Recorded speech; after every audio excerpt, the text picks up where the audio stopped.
Hello, everyone. Salutations and welcome to our glorious Ashes of Creation June development update. We hope that everyone is well and safe and been having a wonderful month. We've got a 3-day weekend coming up. We're I know. excited It's 4th to of July. yeah, here in the US. So we're excited about that. And of course, we're excited to show off a little bit of combat. So if you don't know us, I'm Margaret Crone, our community marketing lead. And with me, as always, is the one, the only Stephen Sharif, AKA our creative director. And his Hello. beautiful blooms behind him, the Blooms. orchids. The Oh, orchids. yeah, that's right. The orchids. The orchids. Can I see Um, that? yeah, they Okay. can see that.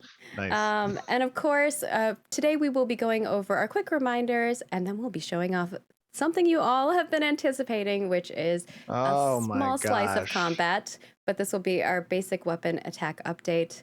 We'll be also showcasing some character arts updates and doing our studio update, and then Q&A. We're doing stuff in a little different order because we want to get straight to the juicy stuff because we know y'all Yes, we have are taken your excited. feedback into our run of show, and Margaret has changed things around so we get to the meat faster. All right. And of course, for that, we have our next dev discussion, which is going to be about, I mean, it was already up already. It's about gear color customization. So we asked you, how do you feel about dyeing your gear? How far would you like the system to go? Do you prefer a full color range that allows for some odd color combinations, or more limited one that preserves visual fidelity and realism? So if you haven't gone over to our forums, given us feedback on that, please do, because we would like that. And then, of course, our next one will be on world map discovery.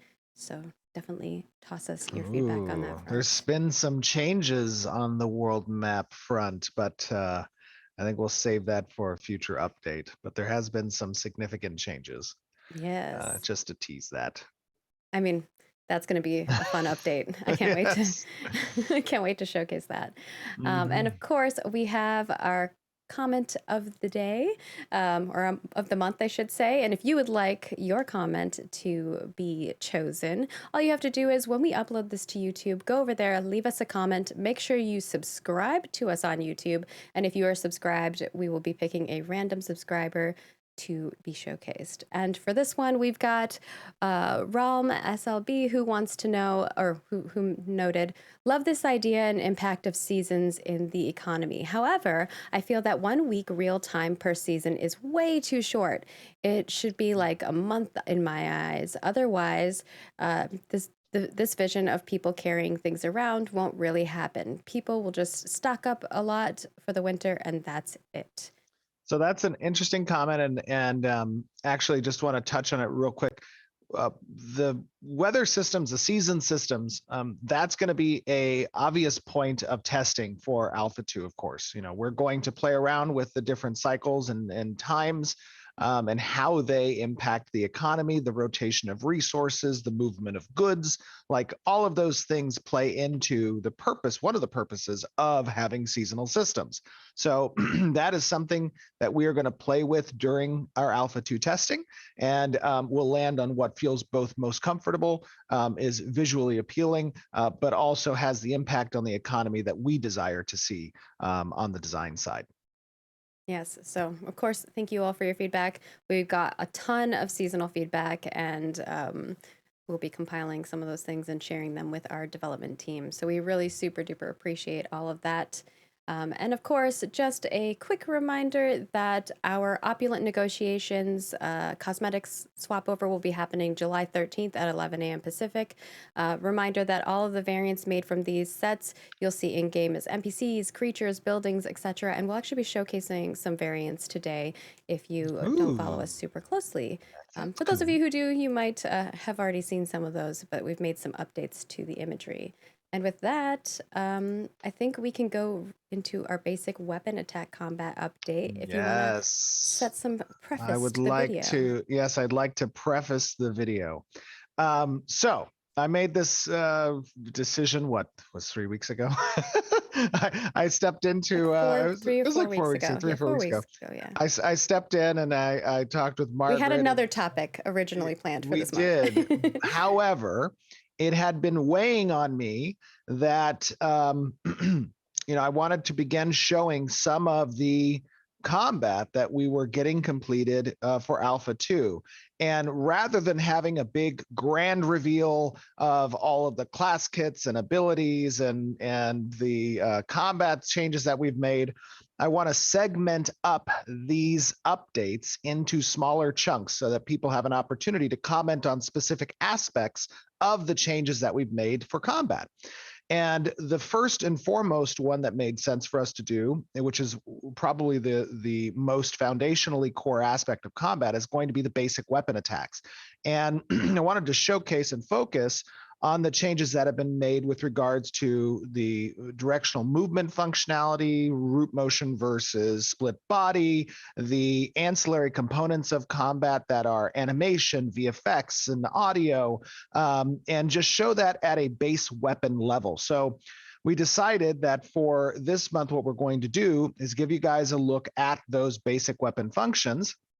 There's a couple of skills that are thrown in there from our weapon master class, but it's primarily focused on the feeling of that basic weapon combo attack, right? And I want to make sure that you content creators out there who make content for Ashes and kind of relay to your audiences the updates that we provide, that you contextualize this update in the appropriate manner, because of course our engaged audiences, they see this update, they've been watching our progress for a significant amount of time, and they can touch point A to B to C and see that progress.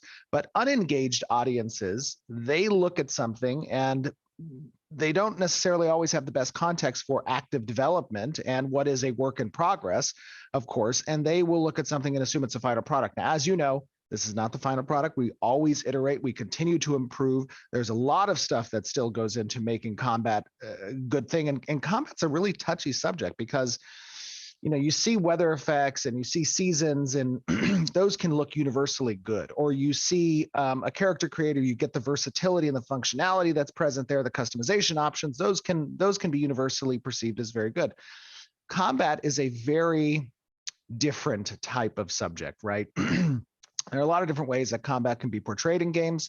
All of us have our own subjective view of what is good combat. Do we want super fast pace, very tactile, slower pace, tap targeting, all those types of things? There's a realm of right? exactly. There's a realm of preference there. But with that being said, we have taken feedback specifically from Alpha 1, and we've tried to iterate upon that feedback and present it in such a way with this video that gives you context for those basic weapon feelings, those root foundational types of movement and pacings that exist. So keep that in mind when you content creators out there are kind of relaying this information to the audiences that might not be as familiar with the project. Let them know this is just to focus on the basic weapon attacks. It is focusing on that aspect of combat. We will unveil additional aspects of combat, being ability systems, class rotations. We'll talk about the VFX pipeline and how that advances with with the ability system as well. Those are going to be additional beats that we hit leading up to the next few months that we'll showcase on these streams. But this first one, this is the melee specific basic weapon attacks. Yes, that's There's right. still We'll show ranged, versions. absolutely. Yeah, exactly. Absolutely. So keep that in mind. I had a great time filming this yesterday. I think the team has done a phenomenal job. If you do some comparisons between where we were last year and where we are today, there's a significant difference. So I hope you guys. Your feedback from Alpha 1. Absolutely. You guys sent us a lot of great feedback. A lot of those things were things we already were thinking of adjusting and changing as well. So we hope that you see that culmination as we showcase this. And, as we showcase further along the other pieces that Stephen just mentioned, we will, hopefully you'll be able to see some of the feedback just from this update. Absolutely. Very excited, guys. Enjoy. Are you ready? All right. We'll see you on the flip side.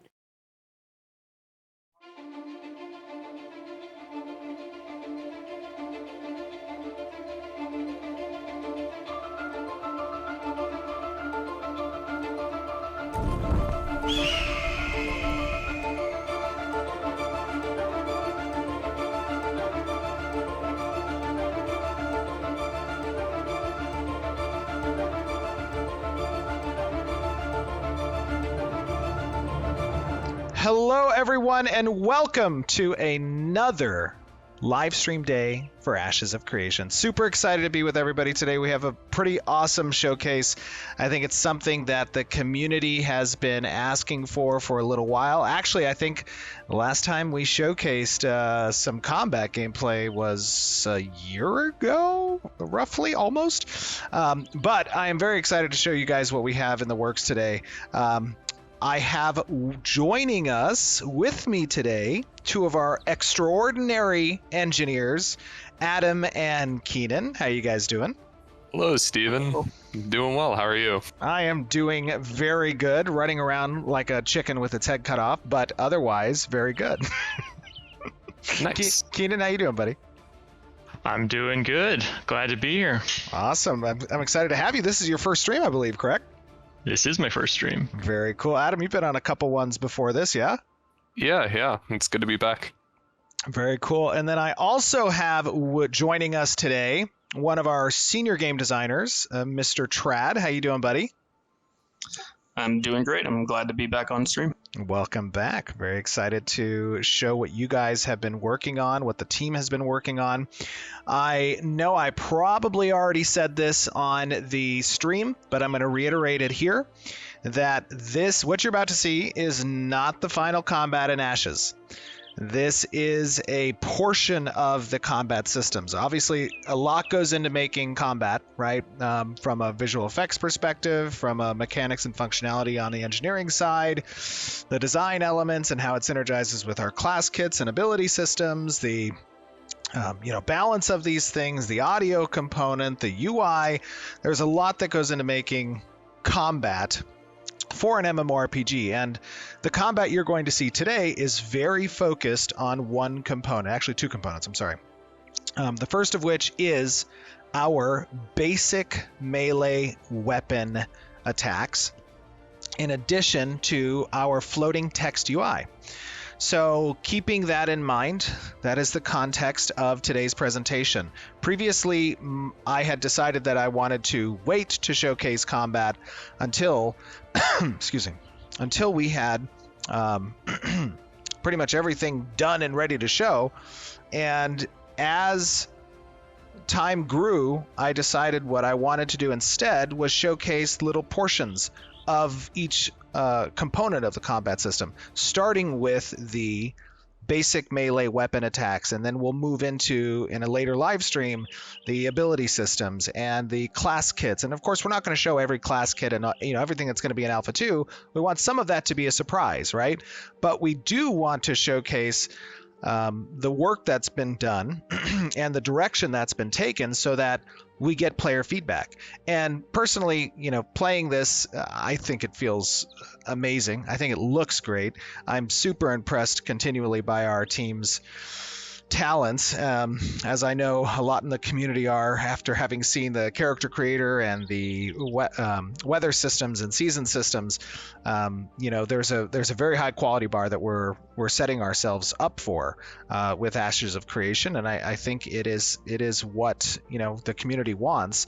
But it's great to have these touch points where we get your feedback. So focus today is going to be on basic melee weapon attacks. It's going to be on root motion versus split body, the types of agency that's provided to the player while also respecting the weightedness we want from certain weapon groups, and also talking about the UI element and showcasing floating text and the types of customization options that players are going to have.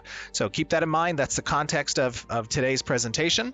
And when you give the commentary, let's focus on what you like and what you think there could be improvements on from that perspective. So without further ado, we are in probably an area that you guys are familiar with.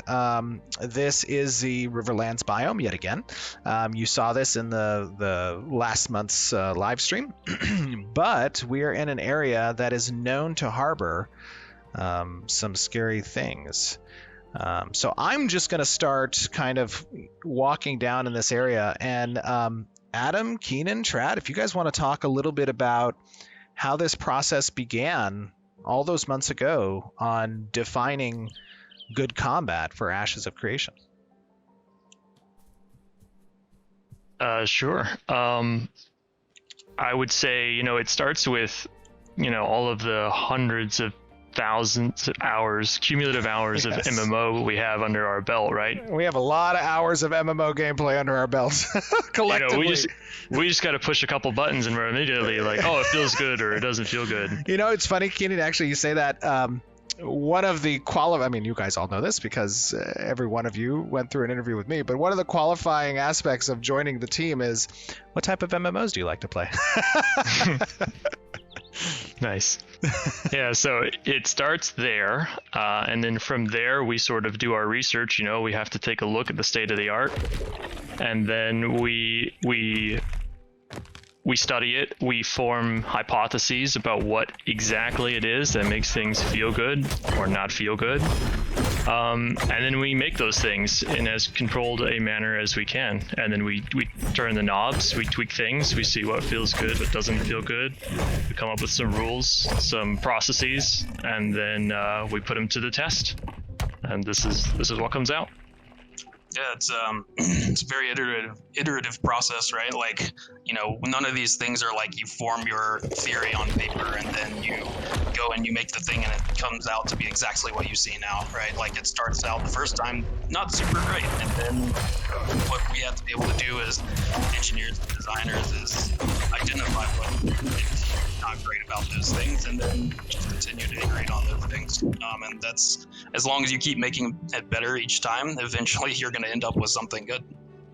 Yeah, and for this exercise and in finding what makes Ashes great specifically, we wanted to approach it from the ground up, answering individual questions about our hypotheses and what we think is good, right? So we really focused on individual aspects that we think makes good combat and answered them one at a time in a very tight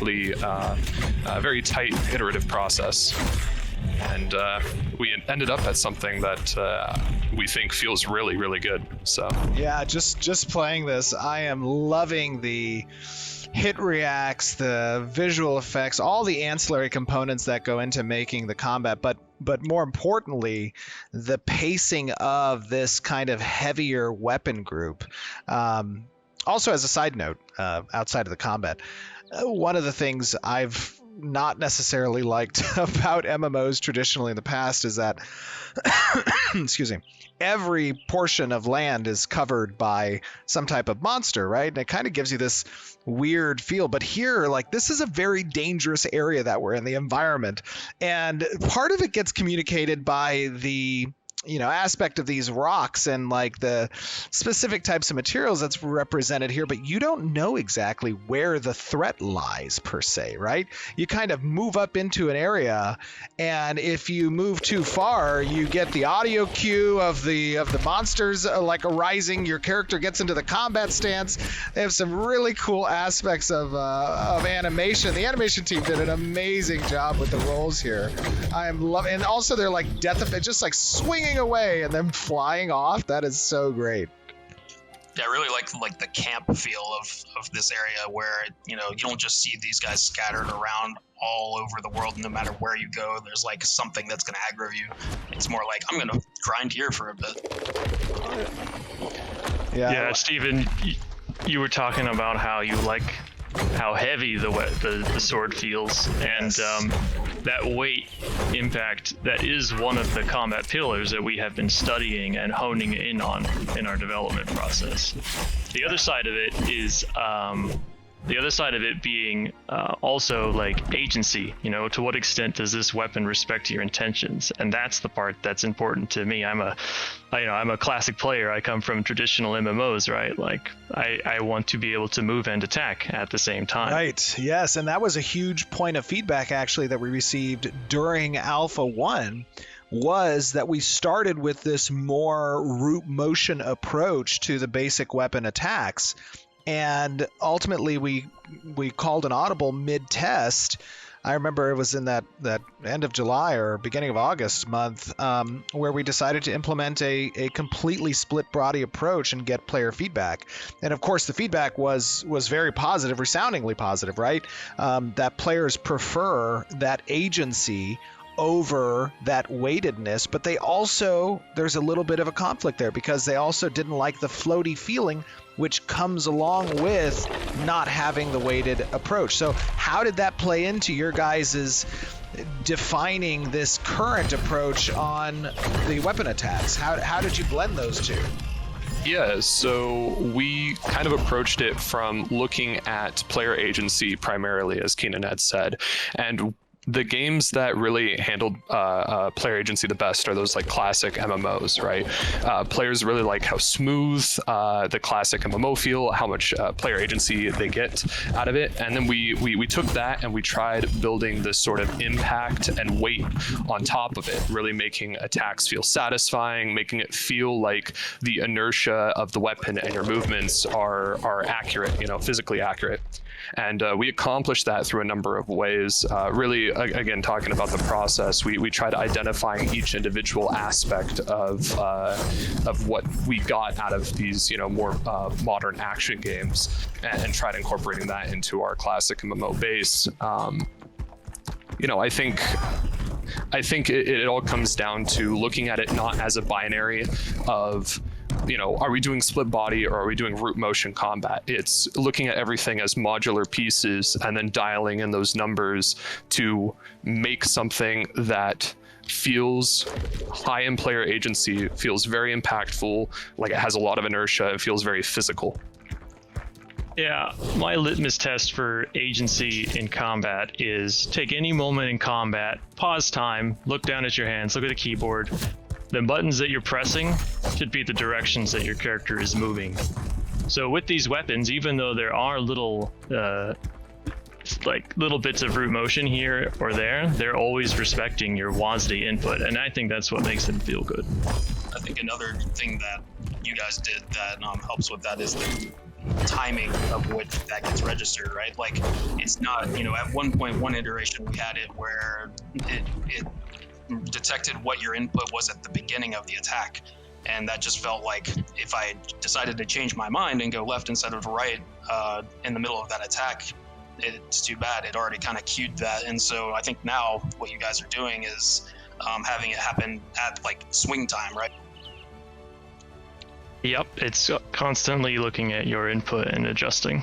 Now I've equipped these daggers, this dual wielding, these dual daggers.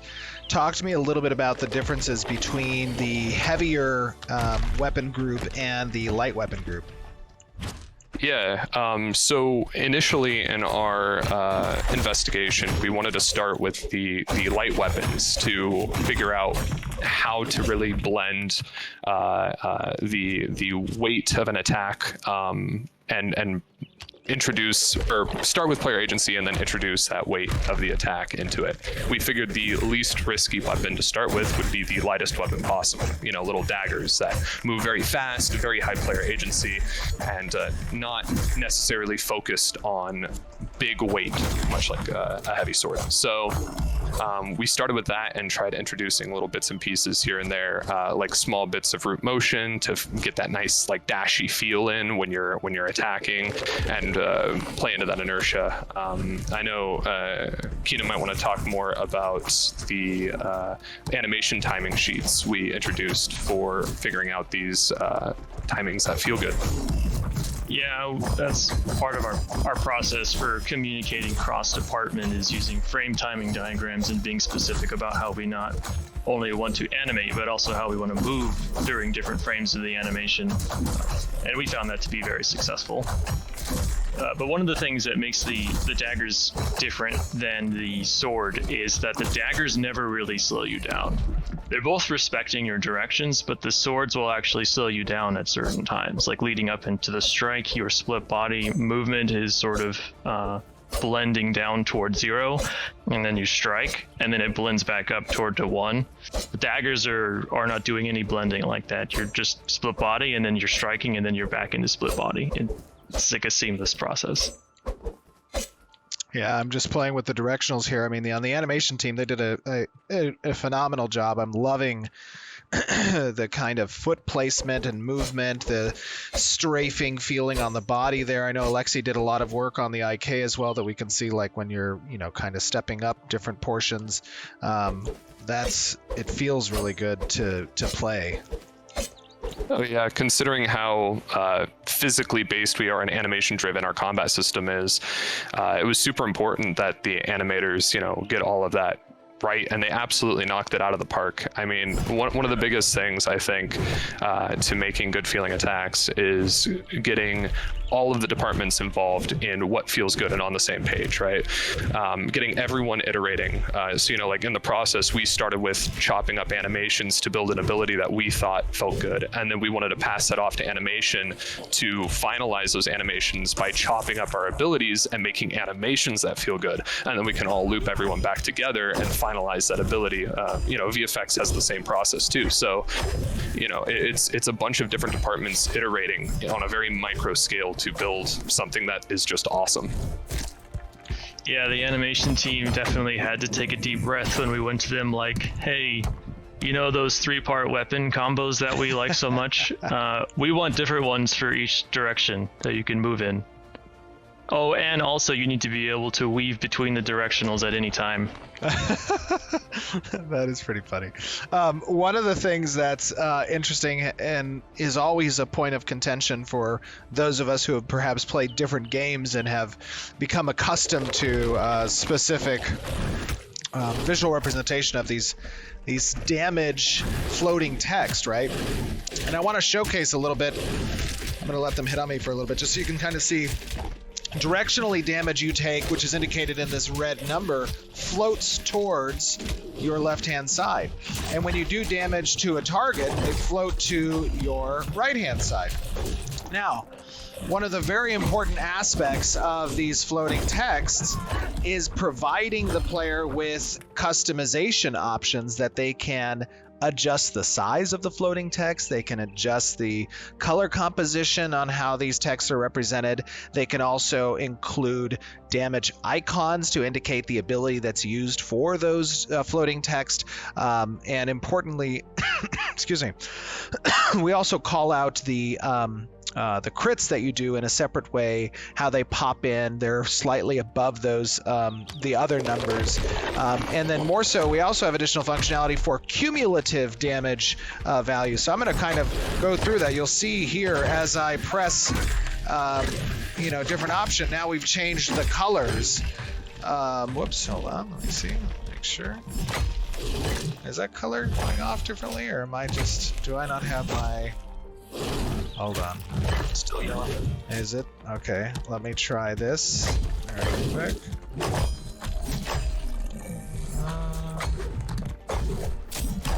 Oh, maybe that's not. Hold on, let me find a different monster. I hope that's working. If it's not, we can show that a little later. Let me press this button. Oh, here we go. Okay, so you see the color is changing now, and that's something that the player has agency over, right? You can assign different types of colors that you want. That was changing. I think the one I was pressing actually was changing the size. So let me try to change that size again. There you go. You can see that size now is larger. You can showcase XP if you want. You can bold in the numbers a little bit as well. But providing kind of maximum flexibility and character customization, player customization options for these floating text, I think is super important. But I love the way that they feel, that kind of classic, very almost, what were we saying, Keenan? Very vanilla vibe. Oh, yeah. Sometimes the best flavor is just vanilla. Absolutely. Totally agree. Yeah, but the UI team's done a great job on the functionality for that. I think it's feeling pretty good.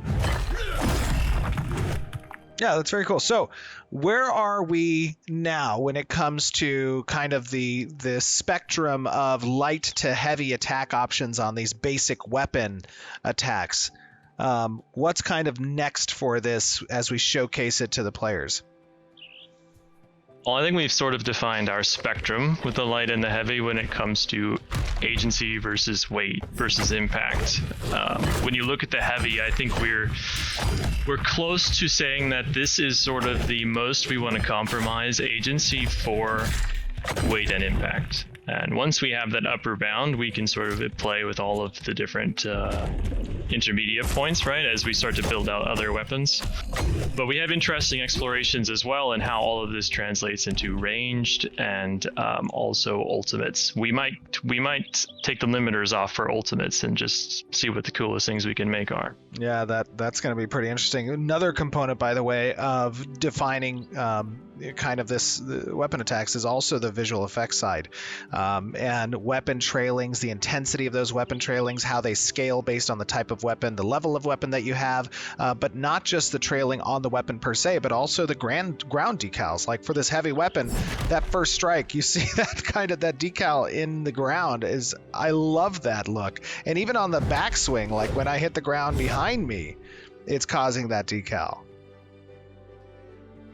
Yeah, and a lot of that stuff gets down into the really low-level systems details. Like, we want to pass the artists as much information as we can about actual combat ongoings so that they can inform the effects as precisely as they can, or as precisely as they need to, rather. Yeah, and we really wanted to build on a technical side. We really wanted to build the combat system to, like I said earlier, be as physical as possible. So we have it very animation driven.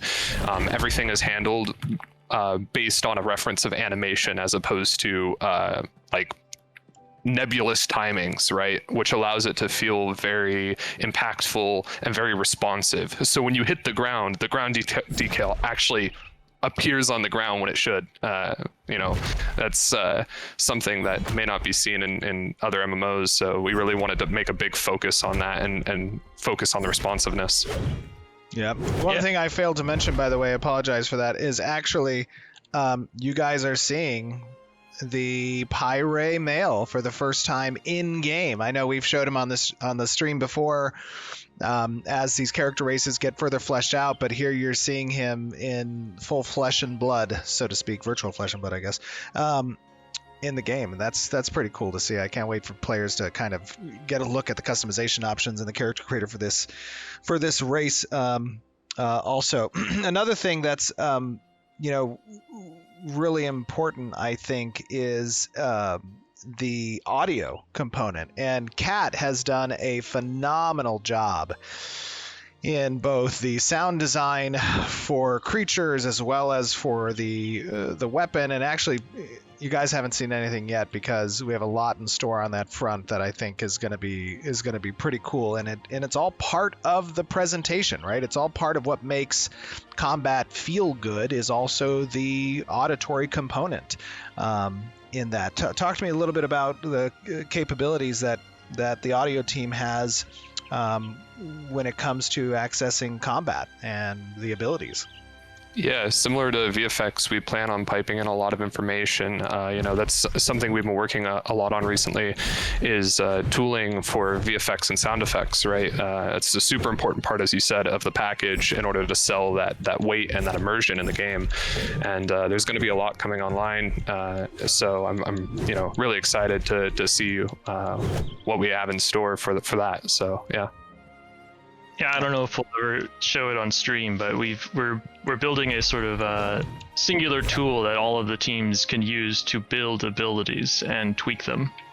Sound effects, visual effects, animation, design, engineering, all using the same tool, grounded in animation, to build these abilities. Yeah, absolutely. Another component, Adam, which you guys worked on, is camera controls and adding. Talk to me a little bit about the kind of visuals that are provided through these additional camera controls for abilities in combat.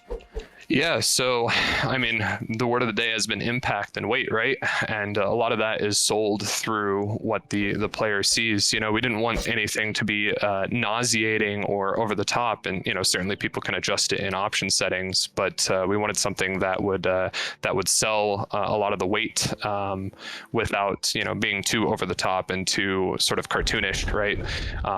And so we implemented a few different camera effects, things like camera shake, radial blur, blur and a few other things involved, and really tried to maximize our bang for the buck with those to sell the weight of these attacks. And it really adds a lot, especially I've noticed a lot of how your peripheral interprets the way that they attack really sells it for me as a player. So that's something we've been focusing on, and it's made huge improvements to the feeling of these attacks. Yeah, absolutely. I love it. So looking forward, as we continue to flesh out both the medium melee weapons, and we'll be showcasing our ranged weapons in combat in a future stream, we're also going to be talking a little bit about and showcasing, which you guys got a little sneak peek on a few abilities, some class kits and the ability systems as a whole, and what we're able to accomplish for Alpha 2. Of course, we promised at the beginning of this year that you guys would be getting some pretty exciting showcases of all the work that's being done on the project towards Alpha 2. You got that with the character creator, you got that with the seasons and weather systems. Now you're starting to get a little bit of touch on the combat side. And I know that there's a lot of stuff that design has been prepping around, the work that's been done on these class kits and the different archetypes that are going to be playable across Alpha 2.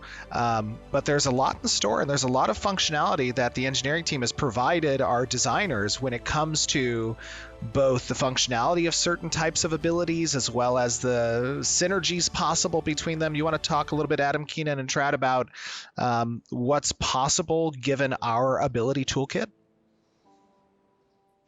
Definitely. Man.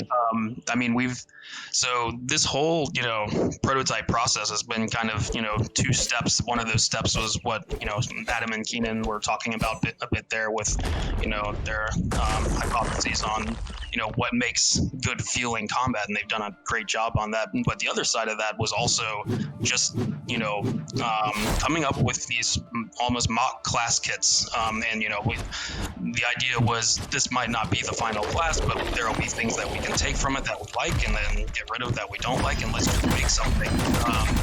And you guys have kind of seen some sneak peeks of that already from the Assassin in the previous stream, and now you're seeing something from the Weapon Master. That was the other one that we took just to experiment with and contrast these different types of combat. And what I was kind of going for here was, getting class synergies in place where, maybe, for example, you've got a thing that if you kill someone with one of your other abilities, it'll reset the cooldown on one of these abilities. And there was a lot of that kind of stuff going on in this kit, whereas there wasn't so much of that interaction in the kits in, the previous alpha. It was an area that we felt we could really improve.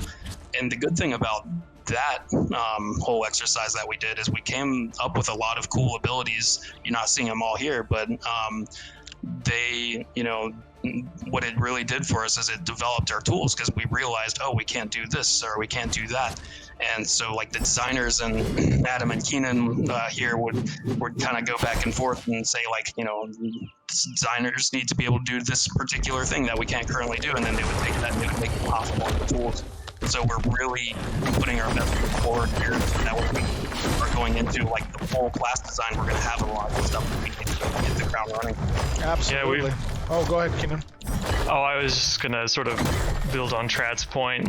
All of these exercises, or throughout all of these exercises, we're very careful on the ability system side to make sure that when we're adding something new, we make it as modular as possible. We really want to think of these abilities as being made out of Lego pieces, not being sort of molded from a single block of clay. So whenever we are trying something and we build something new, that's a new piece that we have to explore and combine with all of the other pieces that we've already made. Absolutely. The other thing that's important, is important probably for players to understand with regards to Alpha 2, is that this is another testing ground, right? Alpha 2 is a test, and in Alpha 2, we're going to represent components of the class kits and the ability system that may not make it to launch, but it is a perfect area for us to kind of get both player feedback as well as for us to log data around its usage, its impact, its feasibility as essentially a component of our class kits, right? We're going to be experimenting a lot with regards to that for Alpha 2. So it's very exciting. Oh, definitely. We're just getting started. Yes, absolutely. Well, guys, this has been a fun stream. I think I really enjoy obviously talking about this stuff and showcasing the hard work that you guys are doing, everybody on the team is doing across everyone that makes combat a fun and tactile thing for us to play with. There's a lot that goes into it, but I think the team is hitting it out of the park with these showcases as we show, essentially what our quality bar is for Ashes of Creation.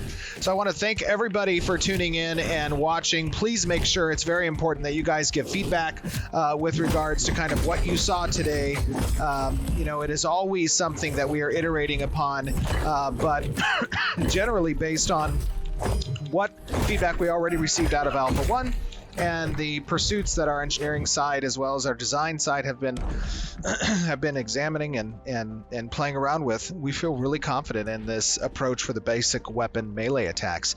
But we want to hear your guys' feedback, what you thought of today. So make sure to comment both in the YouTube section as well as on stream, on our forums, on our Discord, Connect Everywhere. We value your feedback very much. It is an important part of creating Ashes of Creation. And remember, this is a work in progress. This is something that we are still expanding upon, something that we are still improving. It is never truly finished, but of course, it is getting close to Alpha 2 ready.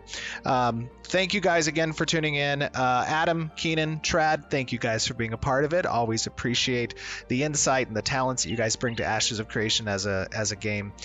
We're very happy to have you guys. So everybody in chat, give hearts for our awesome guests today, and I will see you guys back on stream.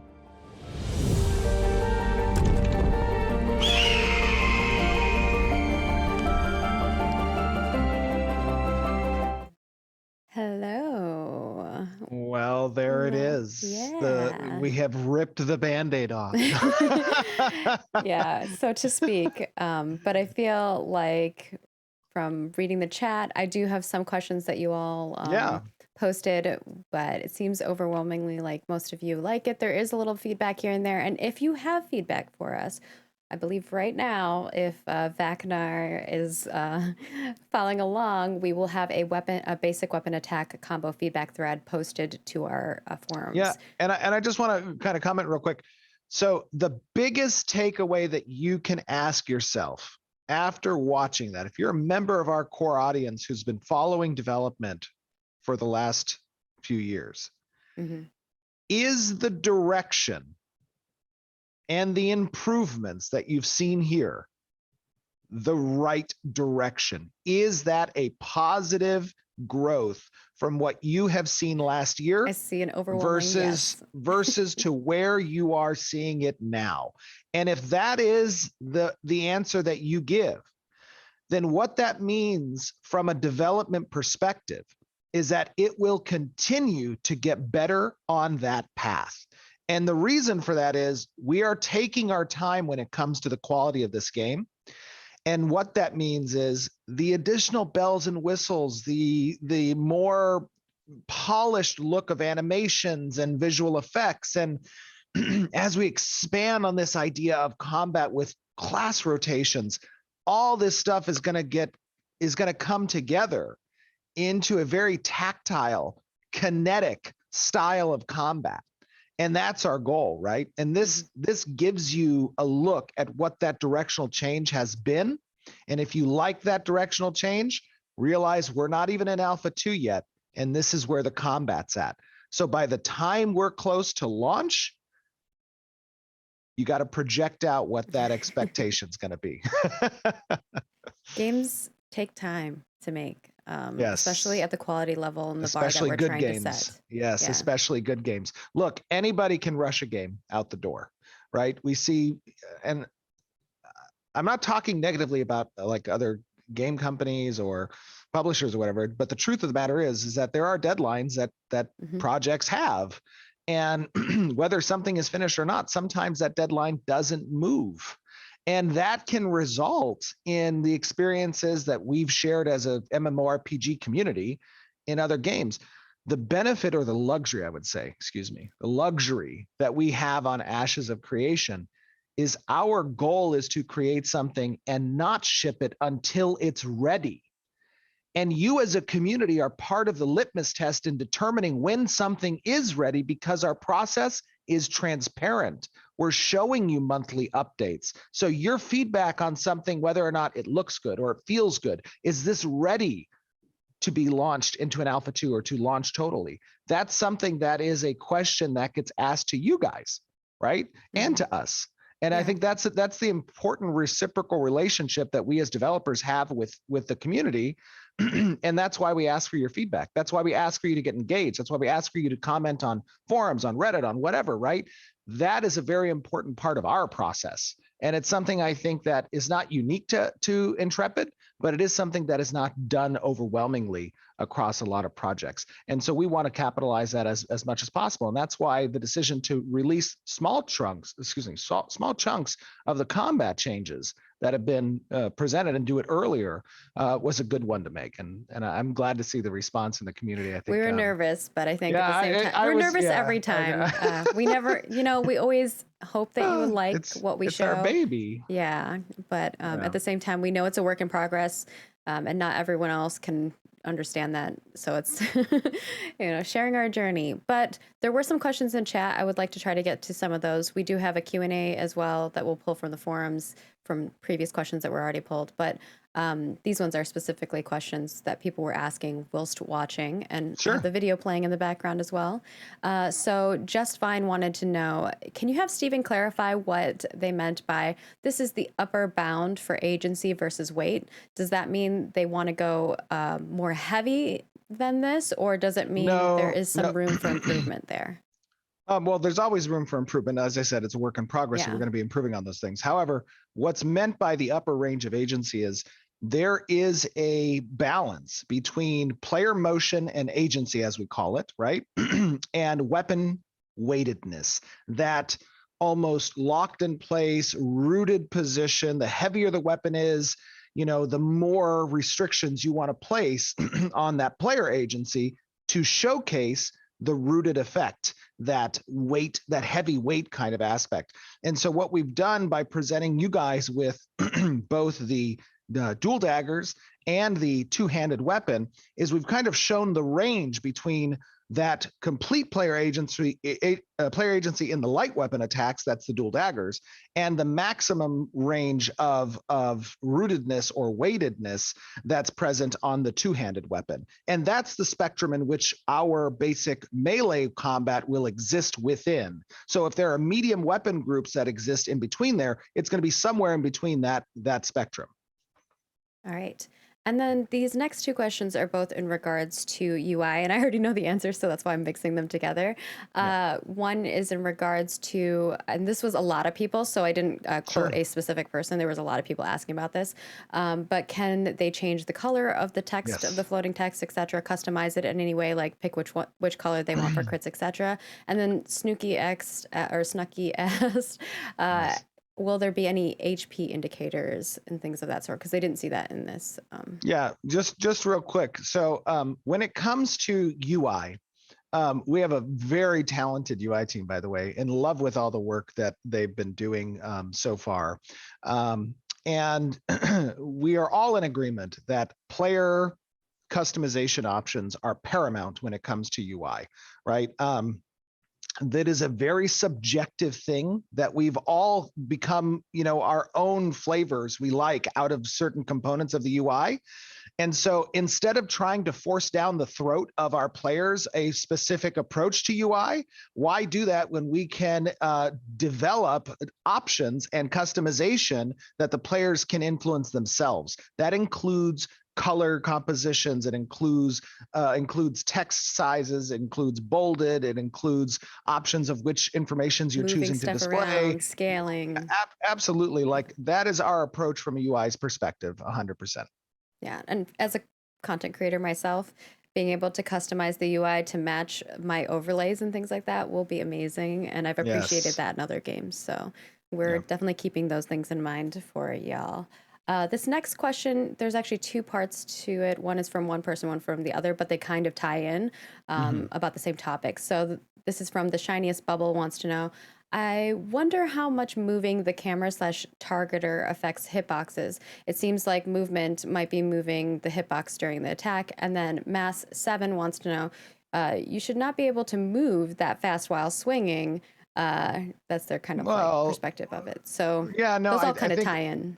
well, it's important to note that there's a balance in the game design between your movement speed on attack and the movement speed of your opponent. When you have a game that is both PvE centric as well as PvP centric, you have to make sure that combat is blended for both approaches. And we can always run into problems where if you're significantly hampered in your movement speed, that has an effect on how we expect player versus player engagements to interact. And we don't want to restrict a player's ability to be mobile if they're the target of an attack. And as a result of that, we need to make sure that we don't restrict the movement abilities of the player who is doing the attacking as well. So we want it to be relatively free form, you to stay with each other, your opponents, move around the battlefield together. And if we're hampering you on the attack action, we have to then implement some type of snare or slow or CC effect essentially on your opposing target. And that's not the approach we want to take for PvP. Cool. This kind of is like a segue from that, which is from Hadukai and Elit, and they both want to know, what are some, will we have some avoidable attacks? Is there any chance for weaving or animation canceling? Oh, things of that absolutely. sort?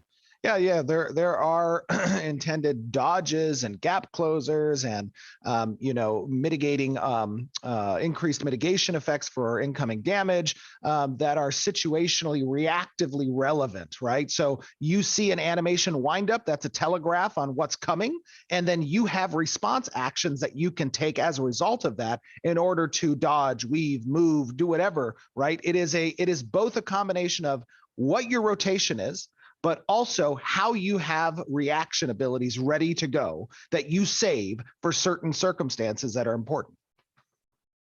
All right. And then the next one here is from Paulcath, and they want to know, what about camera? How far we'll be able to zoom out? What will be like the min max of zooming in and zooming out? I don't know if you have exact answers on that.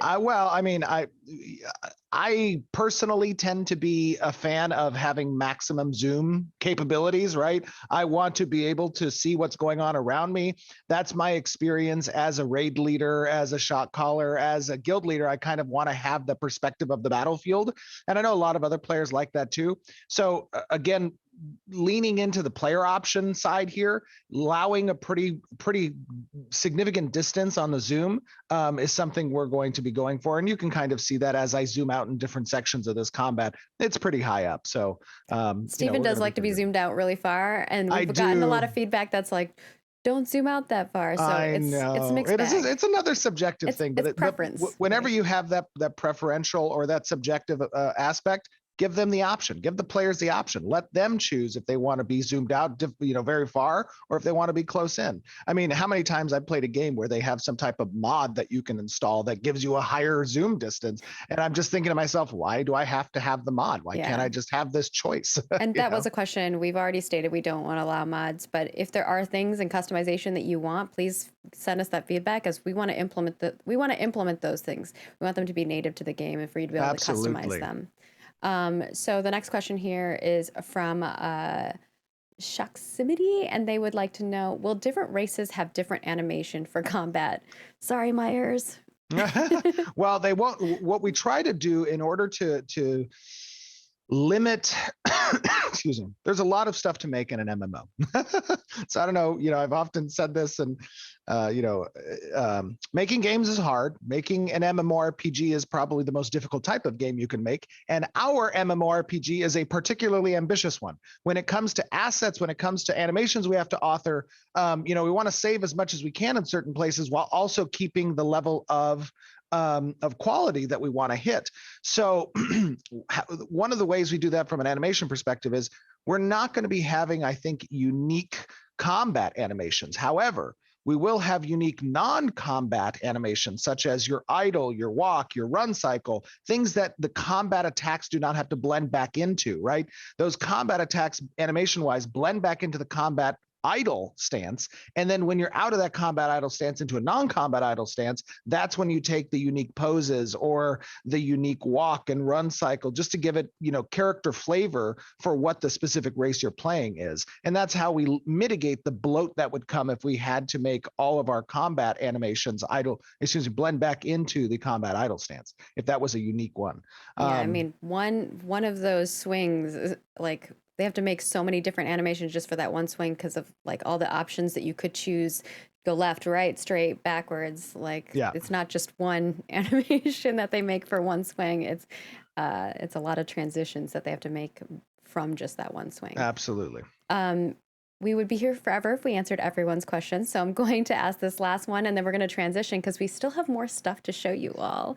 So this last one is from How to Lose. And I know you asked a very big question, but I'm going to consolidate it. And their basic question is that we had stated that we were going to allow people to use like any class combination, which would be both your archetypes together, being able to use any weapon. Do we see problems that could occur with that? For instance, like a bow tank or an orb tank or things like, will there be some strangeness there? Or are there problems that you are foreseeing in the future? Is the question, do I foresee problems or strangeness from allowing player characters to choose the types of weapons? Well, it's more, will there be any functions to discourage people from using certain combinations, or no, we're giving a lot of flexibility to the crafters in our game. They get to help define the stat block that a particular item, weapon, or gear has, and that stat block can be relevant to any particular class or archetype combination. So in that sense, the idea is not to see any strangeness there, or not to see any elements that would dissuade a person from that customization perspective. Okay. So, we'll let you know if things change from there. And of course, just a reminder, we do have a feedback thread up. If you have any thoughts, which from the chat, it seems like y'all have a lot of thoughts, head on over to our forums, forums.com or forums.ashes. Forums.com. I like it. Forums.ashesofcreation.com. I wonder where that goes. They have a spike in traffic. And toss us your feedback. It's in the general feedback thread for this live stream. So we would love for your thoughts, and we will consolidate those for our design team. And with that, we shall move on to some really cool stuff, which is our character art team's goodness. And you're going to go straight into seeing the Dreadcrawler, which was done by Danny. This is one of our burrower demons, and it's super cool. Yes, it is very cool. So this guy is a boss that you'll be seeing in Alpha 2. He lives in the desert biome, but his story is during the fall, and I guess I won't expand too much on it, but during the fall, he was essentially a war machine. He was used by the ancients to help defeat certain cities in the world. And he did so by both burrowing under those cities and coming out from the ground from within, causing chaos while the outside forces would attack that city. Or he could be used as a war machine to just demolish the walls and break through for those ancient legions to make their way in. All right. Well, you get a little lore too. Yeah. A little snack. And we have a little turntable of him as well, so you can see the 3D.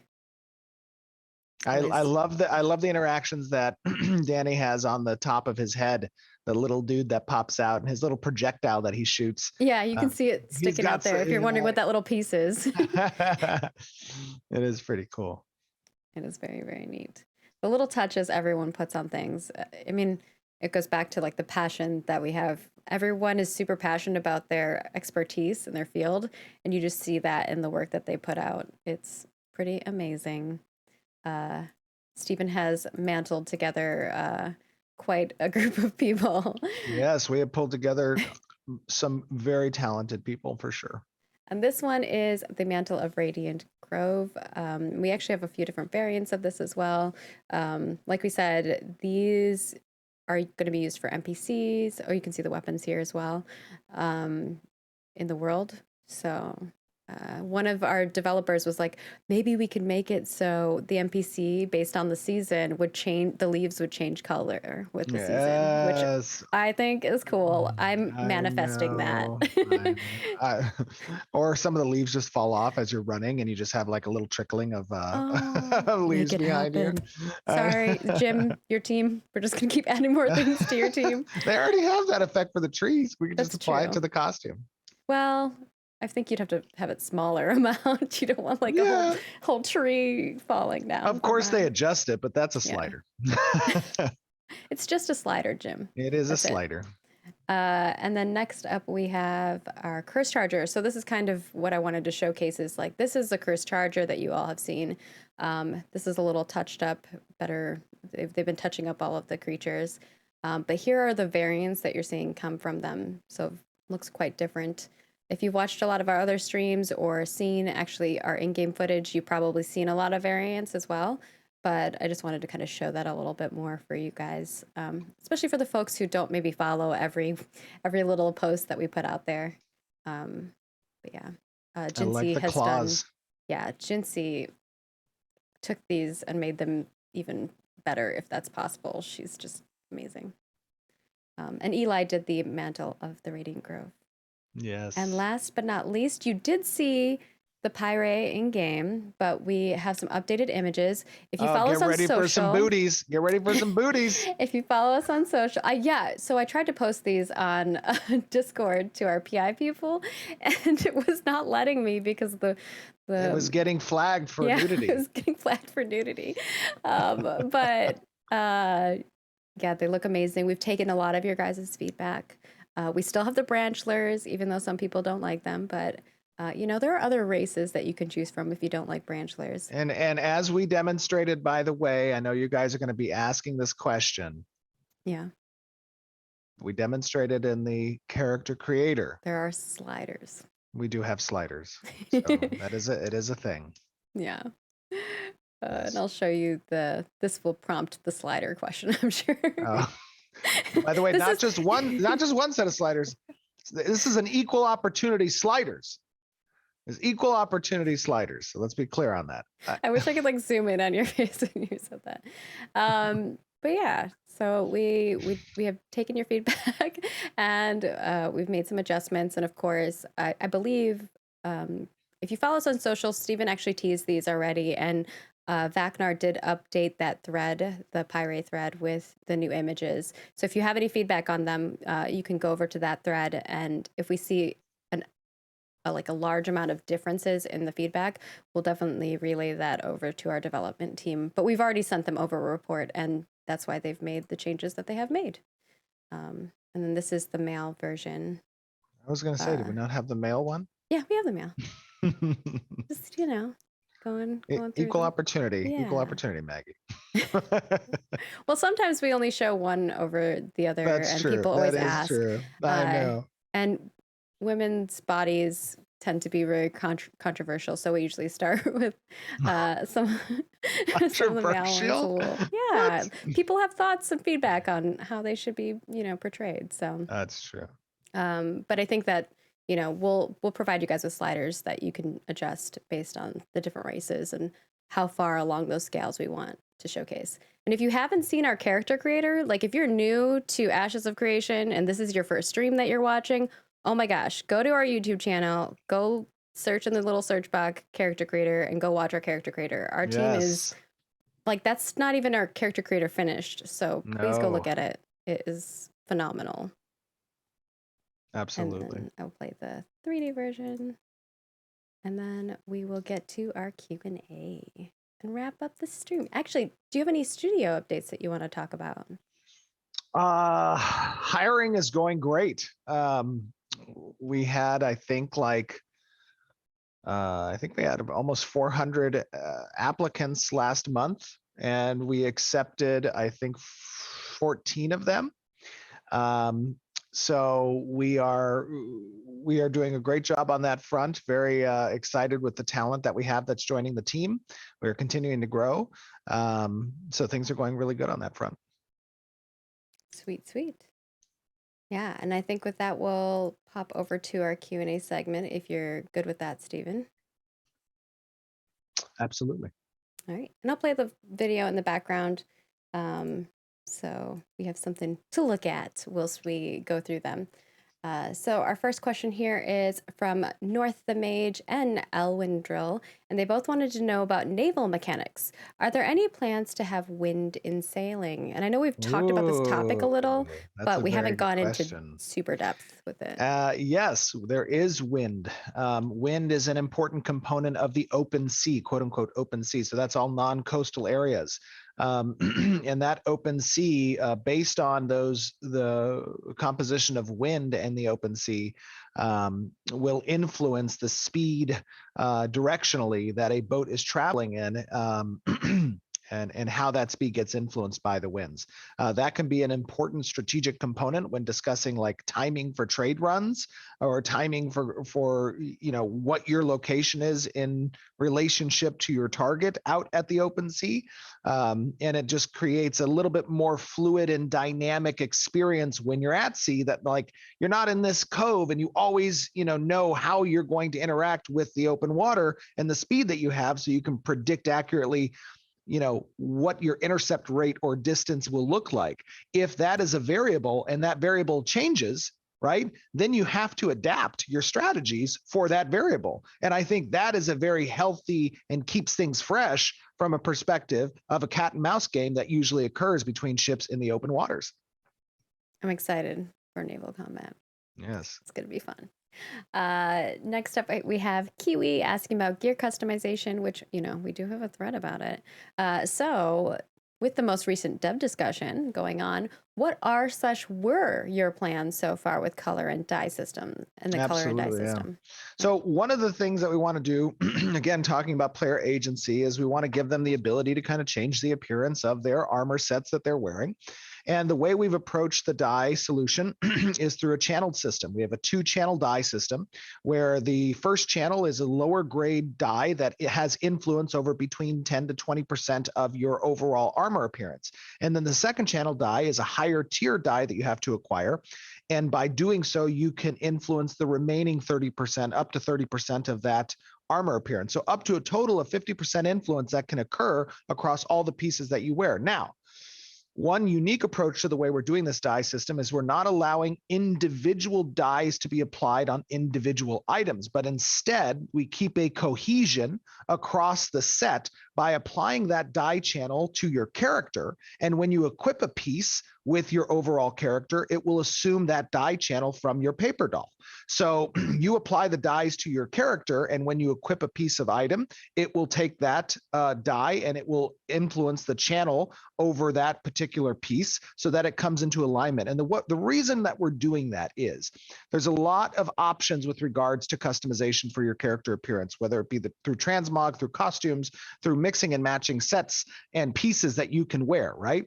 And what we want to avoid is the rainbow effect, where these pieces do not look good together and it creates the clown that's walking down the street, and it's a bit comical to see the clown that's walking down the street. So we've unified it through the dye channel system that applies across your paper doll.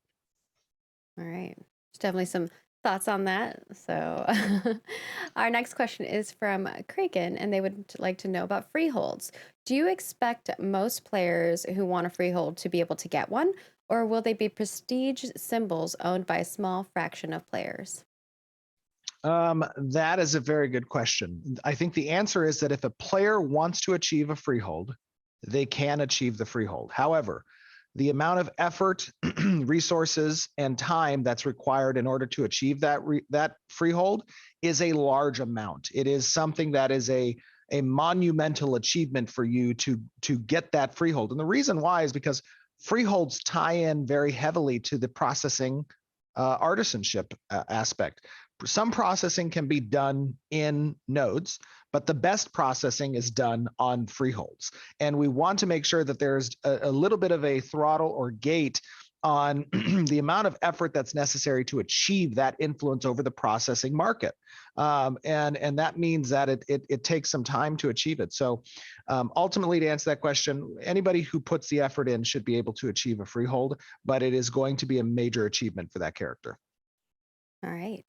And our next question is from Nixa and Phantom X, and they want to know about. And by the way, oh, I go just ahead. want to make sure we're clear that a freehold is one of 3 types of houses, right, that you can own. So just because the freehold is very difficult to attain doesn't mean that you don't have a space for housing and furniture that you can achieve through our apartment system Yeah. or an inn or the static in-node housing. Those are alternate methods as well, but they do not have that aspect of the best processing is done there. The best processing is done on the freehold.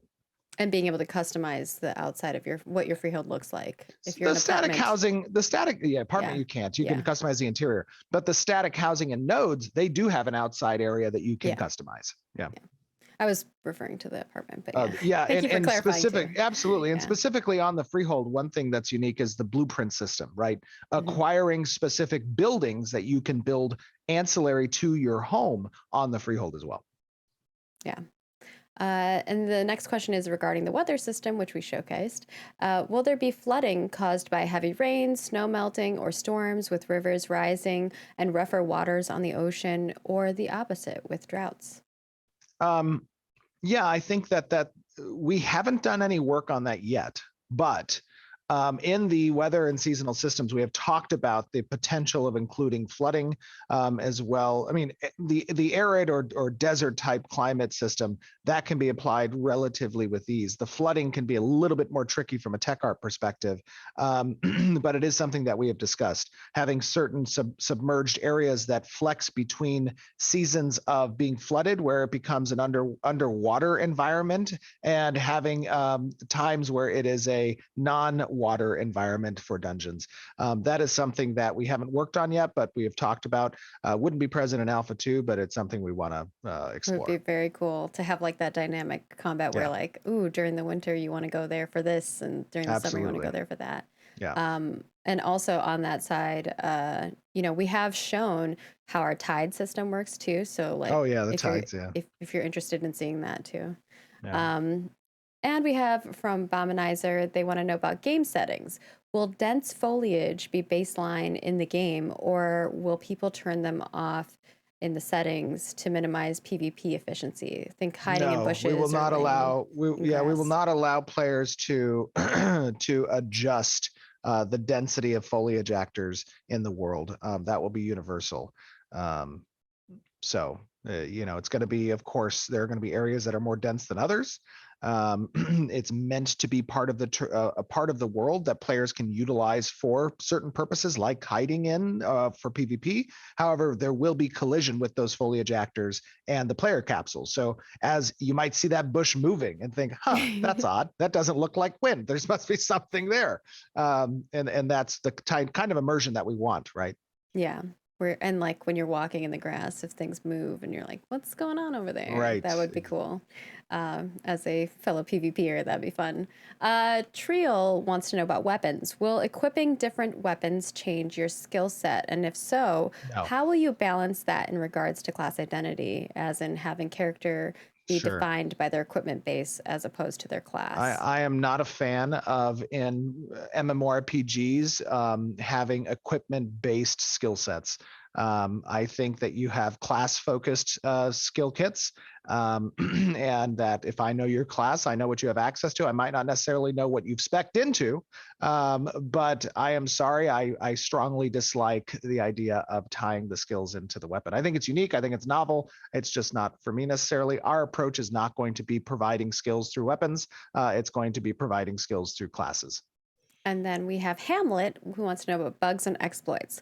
Are you guys open to server rollbacks in the event of an unforeseen bug or dupe that would introduce an economy-breaking amount of currency into the economy? Server rollbacks are emergency scenarios. Are I we don't know open? Are with we open the- to taking emergency action if it's necessary? Yes, of course, we're open to doing whatever is necessary to address unforeseen problems. But it should be a last ditch option. I was going to say that too. Like from my perspective, this is definitely my forte. If we had something like that, we would remove the dupe. Anybody who Yep. exploited that, Yeah, we'll have lots of we tools would have available to repercussions us. for those things. So, Yeah, exactly. and we can easily remove those, those pieces of economy from the system. Not just pieces, those people. Yes. And like I was saying, there will be repercussions for the exploiters, but I think Yes. sometimes there's a dupe and you don't know that it's happening, right? Like you're just like, oh, I accidentally did something. Oh, I don't think that accidentally person found should- 50 legendary items in my inventory. How Yeah. did this get here? I have If it no was- clue. If it was over and over, you know what you're doing. But if someone just Right. did it once and was like, whoa, Yes. and reported it, we just remove it, right? Like I think like I have there's 10 billion difference. gold. How did this get into my inventory? There's a difference in exploiting versus someone happenstancing upon Right. something and reporting it. Yes. So if you encounter something, please report it. That way there's no action on your account. Golid would like to know about caravans. Caravan attackers have only the reward of stealing the caravan goods without any risk currently planned according to the wiki. Since the game is about risk versus reward, what is the risk you plan to add for caravan attackers? Well, I mean, there is a level of risk that comes with the attacker, right? We have progression paths that exist for bandits and that exist for defenders. And if you choose to opt into a caravan attack, you sign up for that attack and you fail that attack, it is detrimental to your path of progression down the bandit area, right? That's one thing. Two is, of course, you have gear decay. You have degradation that can be suffered if you die. That is a cost. And then you also have a reputation. And if your reputation precedes you when you want to make movements of good and transit goods across the world, and you see somebody who's doing it and you want to participate as a defender or a participant, they might say, hey, screw you. You were just murdering my people last week. And I saw that you're like on the top of the bandit list for killing caravans. It has repercussions in the sense that it locks you out of certain player groups. It provides decay to your armor. It has deleterious effects on your progression in the attacking and the bandit progression of caravan attacks or defense. So there are costs there. All right. Our next question is from Spyromancer, and they want to know about looting. If looting rights are based on a blended tag and damage done system, will there be any mechanics in place to ensure roles like tanks and healers have an equal shot even when they haven't dealt as much damage? I think that's the reason for the blended approach. The reason that, excuse me. The reason that we're doing a hybrid system between tag and damage done is for the purposes of those classes who may not be as DPS oriented as other classes. The tag system, all classes are going to have a sprinkling of immediate effects of instantaneous casts, and they can use that to tag a target, and that'll give them a modifier on the looting right. So plus 10% or plus 15% will balance that, but it'll give them plus 10 to 15% on overall damage done if they tag the target, and then their damage will make up the remainder of that percentage completion. So if I do 50% damage to a target, but someone else has the tag, I'm not going to be able to claim that looting right. They'll have done the other 50% plus 10 or 15. Okay. And then our last question is from Lithion, and they would like to know about artisan gear. Will gear for artisans be strong enough for a player to defend against an equal level player who is in combat gear? Gear for artisans. So we actually just had a conversation about the gear for artisans. The gear for artisans are going to live alongside your adventuring gear. So you will currently, the approach is, and we'll test this, but currently the approach is you'll have artisanship oriented gear. This might be beneficial for your gathering. It might be beneficial for your processing or crafting or whatever it is, right? Your profession, essentially. You will craft that gear. You will equip that gear. It'll live almost as a undergarment slot, so to speak. And then you can activate that and it will show the appearance, if you wish, during the activation when you gain the benefit from the gear itself. And then could disappear afterwards and go back to your adventuring gear. That's like the current approach. We're going to play with that a little bit. There's some discussion and disagreement on the team about how we do that.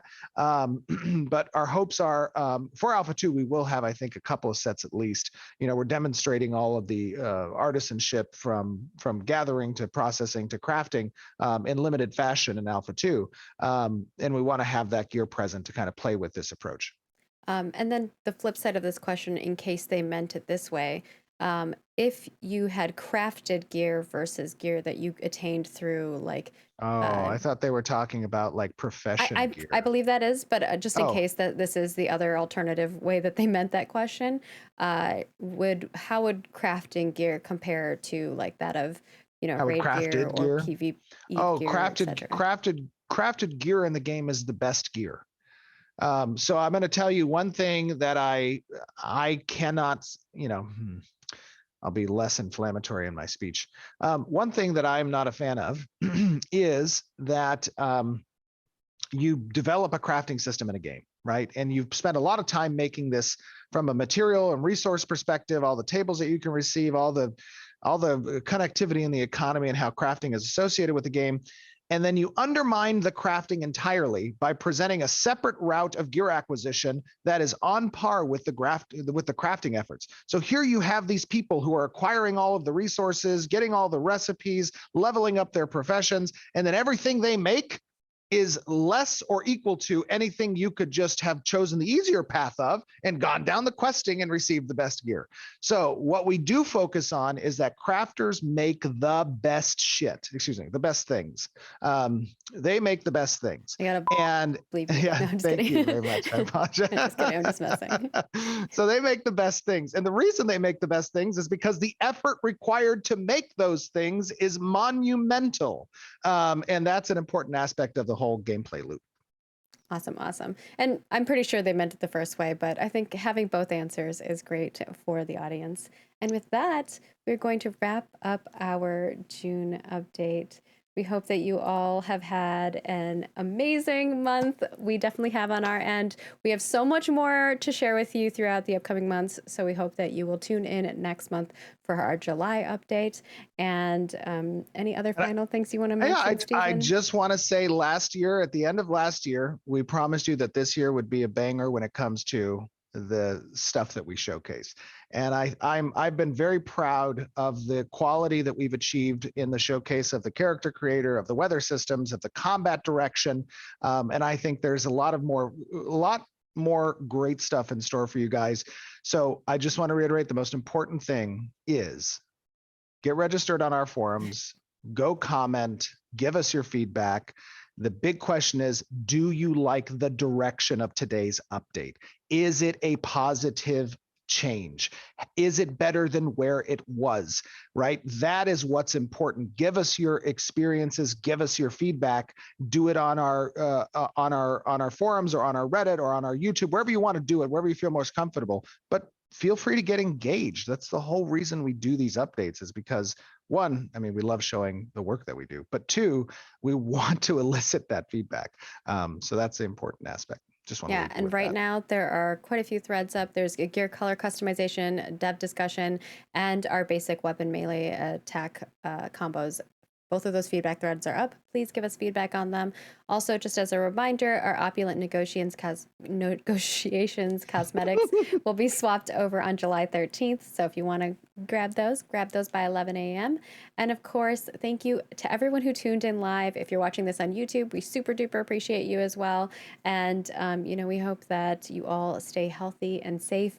And this video will be up on YouTube, as well as we will release the potentially the combat video as well. We'll be discussing. Yeah, I think we'll do that. We'll do that right after the stream. It'll be in 4K, so you guys can head over to YouTube, take a look there, and it's 4K gloriness. Yes, and we will post it to all our social channels as well. And of course, those will uploaded to YouTube. Head on over to our YouTube. Don't forget, on the dev update, if you leave us a comment and subscribe to our channel, next month you could be spotlighted as our lucky winner, and we might answer your question or talk about your comment. And with that, we hope to see you over on our Twitter, Facebook, Instagram, Discord, Snapchat, whatever social platform you prefer. We are there all the time. We are interacting with you guys on a daily basis. So please come hang out with us and tell us all the things and your thoughts. And we will see you Wait, next do we time. have a, no, never mind. Sorry. Go ahead. No, we're good. All right. I'm like, what? Where's it going? Bye, everybody. Bye. Have an Bye, awesome everyone. weekend. Have a good weekend.